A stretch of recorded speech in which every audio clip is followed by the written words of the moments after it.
Que a paz de Jesus nos envolva agora e sempre.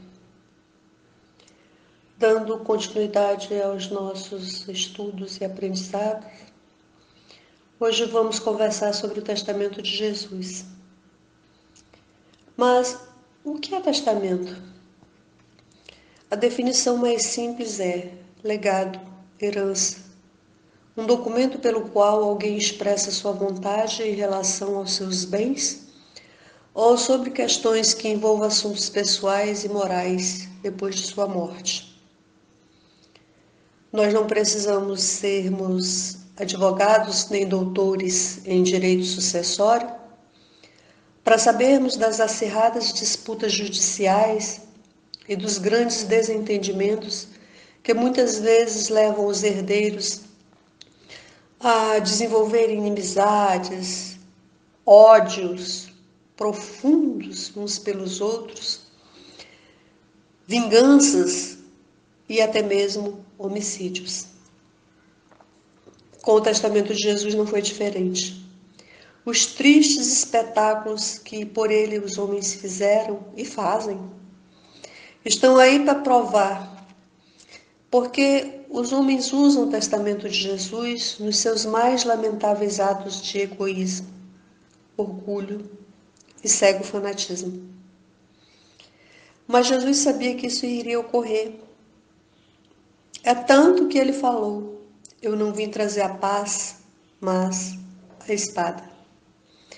E como sempre, nós usamos as palavras de Jesus da maneira que nos beneficie, da maneira que corrobore com os nossos pensamentos. E muitas vezes assim nós tomamos tudo ao pé da letra. E literalmente nós sacamos a espada, sem entender que por essas palavras, Jesus, o pacificador, não estava se referindo à matança. O sentido dessas palavras é que o cumprimento do seu testamento não se estabeleceria pacificamente. O seu testamento requer uma tomada de decisão e uma tomada de mudança de vida nos seus herdeiros. E isso causa discórdia e disputas. Causa reações violentas entre os que não compreenderam ou não quiseram compreender o seu testamento de amor. E assim, os herdeiros separados por suas intolerâncias, por suas convicções, eles sacam a espada uns contra os outros. Viram como todo testamento encontra oposição, resistência. Tem sempre um herdeiro que se acha o mais merecedor.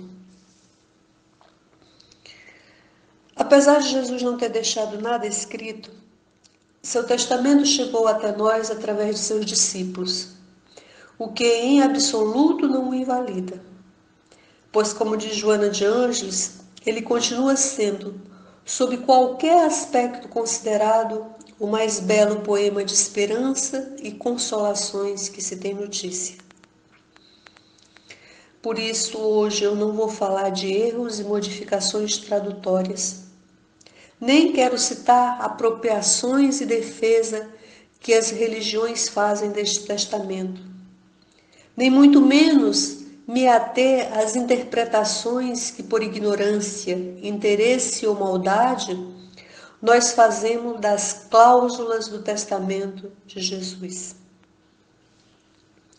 Mesmo porque eu não tenho competência nem direito para tanto. Eu sou apenas alguém que busco em suas páginas consoladoras secar minhas lágrimas e apaziguar minhas dores. Por isso hoje eu quero apenas falar sobre a essência do legado de Jesus. Jesus nos deixou por herança testamentária bens eternos, imperecíveis, um tesouro. As portas do reino de Deus, a paz, a felicidade. Mas neste testamento existe uma cláusula que deve ser cumprida. Essa cláusula deve ser cumprida para que, como herdeiros do reino do céu, nós possamos tomar posse da nossa herança. E é João, no capítulo 13 do seu evangelho, que nos fala dela. João conta que nas últimas instruções de Jesus aos discípulos, o mestre falou: "Um novo mandamento vos dou, que vos ameis uns aos outros como vos amei. Nisto todos conhecerão que sois meus discípulos." Amor. Amor é a essência da lei divina. É a cláusula pétrea do testamento de Jesus, aquela que não pode ser modificada. Jesus coloca o amor como a pedra fundamental, o alfa e ômega, o princípio e o fim, a essência do seu legado. O amor é a cláusula régia testamentária do seu soberano testamento, pois Jesus foi e é a personificação do amor. Suas palavras falam de amor. Suas ações eram pautadas no amor. Toda a sua vida terrena foi um testemunho vivo de amor. A sua superioridade espiritual e moral estava alicerçada neste poderoso sentimento que alimenta o verme, sustenta os astros, eleva as ondas oceânicas, ilumina as mais densas trevas e impulsiona o homem a alcançar a angelitude. É claro que Jesus sabia que ainda não nos encontramos no estágio de amar como Ele nos amou. Jesus sabia que por ignorância ou rebeldia não entenderíamos o amor e por isso Ele simplificou a profundidade do seu imensurável significado ao nos dizer: tudo o que vós quereis que os homens vos façam, fazei-los também vós, porque esta é a lei e os profetas. Agora ficou mais fácil de entendermos. Porque Jesus está falando que amar o outro é ter empatia. Ou seja, é se colocar no lugar do outro. E assim sabermos como ele se sente, como ele gostaria de ser tratado. Mas aí sempre surge uma dúvida. Porque muitas vezes nós pensamos: se eu estivesse no lugar do outro, eu queria ser ajudado. Mas parece que o outro não quer ser ajudado. Aí o que nós fazemos? Nós desistimos e o abandonamos. Desistimos porque, na ânsia de resolvermos tudo à nossa maneira, nos frustramos quando não conseguimos. Desistimos por falta de paciência e perseverança. Na verdade, desistimos não porque o outro não quer ser ajudado. Desistimos por falta de amor. E Jesus, ele nunca desistiu de nós e jamais nos abandonou. Meus irmãos, a lei de amor, ela trabalha incessantemente em todos nós, porque a evolução é a nossa fatalidade. Um ato de amor que praticamos é uma semente que cai no solo espiritual do próximo. E nem sempre as sementes brotam de imediato. Muitas ficam em estado latente, até o momento propício para germinar, crescer, florescer e frutificar. Mas, no nosso imediatismo, esquecemos que somos semeadores. Mas o tempo e os frutos estão fora da nossa governabilidade.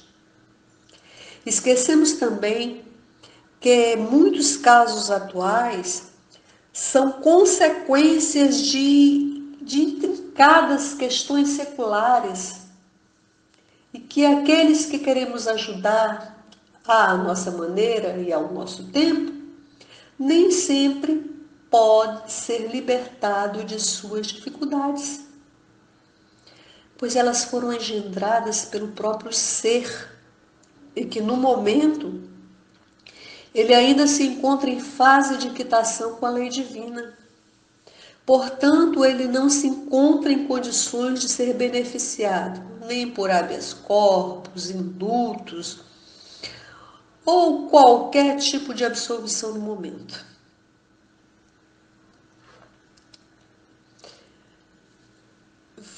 Mesmo porque há o risco de que logo que ele se encontre livre, ele cometa o mesmo erro. Muitos, quando se libertam, cometem o mesmo erro que causou a atual dificuldade. Ou então, que ele cometa maiores infrações contra a lei divina. Mas a lei divina é magnânima. Se ela não privilegia com a absolvição a quem se encontra em processo de resgate não concluído, ela não despreza jamais a nossa vontade de ajudar. Ajudar através do poderoso recurso da prece, das boas vibrações energéticas, dos bons pensamentos com os quais nós poderemos envolver nossos irmãos em ondas psíquicas de paz e força para que ele possa enfrentar as dificuldades com resignação e coragem, para que ele possa enfrentar com mais ânimo as dificuldades que o aprisionam temporariamente. A prece, ela é o melhor e mais eficaz recurso que nós dispomos para ajudar. Mesmo que ela não resolva a questão da forma que queremos, é inegável a sua eficácia e o seu auxílio em qualquer situação. Pois no mínimo, ela nos proporciona alívio ou coragem nos enfrentamentos que precisamos vivenciar. Orar pelo próximo é um ato de amor. E o testamento de Jesus é um ato de amor, é uma declaração de amor, é uma canção de bem-aventuranças, é um tratado de paz em cujas cláusulas, expressas em parábolas e em ensinamentos, os herdeiros do céu encontram um roteiro seguro para que possam caminhar pelas escorregadias veredas terrenas, para que possam escalar a íngreme montanha do progresso, para que possam transitar mais firme e consciente entre os planos físico e espiritual, até o dia de tomar posse da sagrada herança, do bendito tesouro chamado evolução. Jesus não apenas nos deixou o amor como condição sine qua non, ou seja, essencial, mas na sua bondade infinita nos exemplificou como amar. Como foi que ele fez isso? Nos ensinou a amar esclarecendo, nos ensinou a amar respeitando, nos ensinou a amar curando, nos ensinou a amar nos ensinando, nos ensinou a amar amando. Jesus amou, nos esclarecendo através de suas maravilhosas parábolas, que sempre estavam cimentadas no cotidiano das pessoas mais simples e das sem sabedoria. Por isso suas parábolas falavam de pães, peixes, rede de pesca, falavam de ovelhas, de campo, semente. Isso para que o reino de Deus pudesse ser melhor compreendido pela gente do povo. Os pescadores, pastores, agricultores, donas de casa. Jesus nos ensinou a amar respeitando as pessoas e as leis dos homens e de Deus, dando a César o que era de César e a Deus o que era de Deus. Nos ensinando que mesmo diante de leis injustas e arbitrárias, nós não devemos temer determinações repulsivas, pois, como diz Joana de Ângeles, na nossa liberdade interior, nada, absolutamente nada de fora consegue alcançar-nos realmente, exceto a sabedoria da lei natural que está escrita, que está gravada na nossa consciência. Jesus ensinou respeito ao ser humano, independente de sua raça, crença e sexualidade. No capítulo 4 do Evangelho de João, nós vemos Jesus conversando em público com uma mulher, o que não era permitido à época, principalmente ele sendo judeu e ela samaritana, pois judeus e samaritanos eram antagônicos. E para completar a história, Jesus conversou com ela sobre religião, que era um assunto determinantemente proibido às mulheres. Jesus nos ensinou a amar, respeitando todos. Ele demonstrou respeito à mulher, tirando-a da triste condição social em que ela se encontrava e trazendo-a para o centro de seus ensinamentos sobre o reino de Deus. Jesus fez isso ao questionar a arrogância masculina que se achava no direito de julgar, condenar, apedrejar a mulher adúltera, como se tal ato não necessitasse de parceiro. E quem tiver sem pecado, que atire a primeira pedra. Sobre o respeito, o Evangelho segundo o Espiritismo nos diz que quando nós desrespeitamos as leis e os homens, nós estamos criando para nós consequências futuras que nos farão convivermos com aqueles que desrespeitamos, ou então nos farão enfrentarmos os mesmos desrespeitos que cometemos. Jesus amou curando doentes físicos, mentais, emocionais, espirituais. Se nem todos os enfermos foram beneficiados, é porque ainda não se encontravam em condições de serem libertados dos seus comprometimentos. Mas todos que o procuraram foram bafejados pelo aroma do seu infinito amor. Jesus amou, nos ensinando como nos comportarmos em todos os aspectos da vida espiritual e física, nos ensinando como nos comportarmos em família, como nos comportarmos com o próximo, como nos comportarmos em sociedade. Ele ensinou a nos comportarmos em sociedade para não buscarmos apaixonadamente os primeiros lugares, onde os aplausos e os elogios de hoje facilmente se convertem em críticas, humilhações e desprezos amanhã.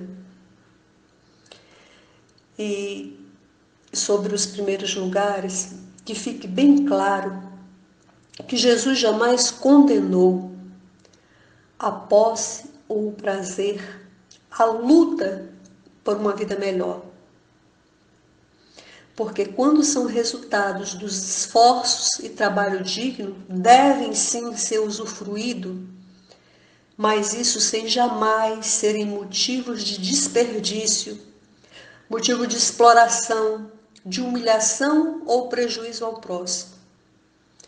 Porque quem se eleva humilhando será rebaixado, se prejudicando. Jesus nos ensinou a sermos educados e corteis para com os outros. O que ele disse? Qualquer que se encolerizar contra seu irmão merecerá ser condenado pelo conselho.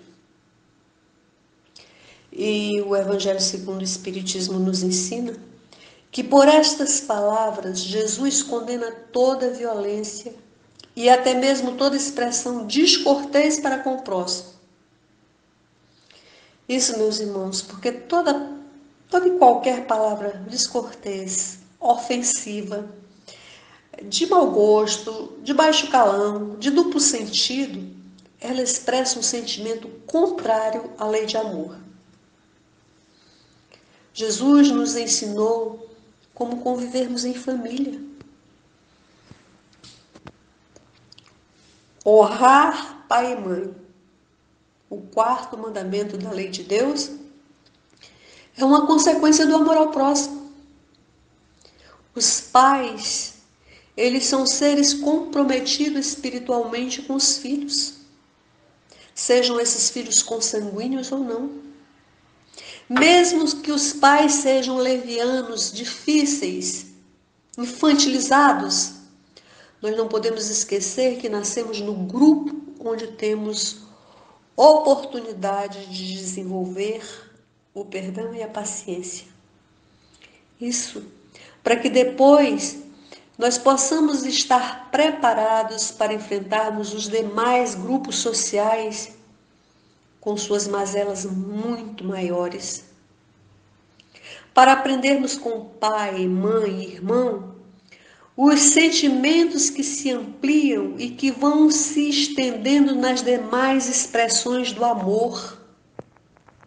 Amor de colega, amor de amigo, amor conjugal, amor pelo planeta, amor por todos os seres vivos.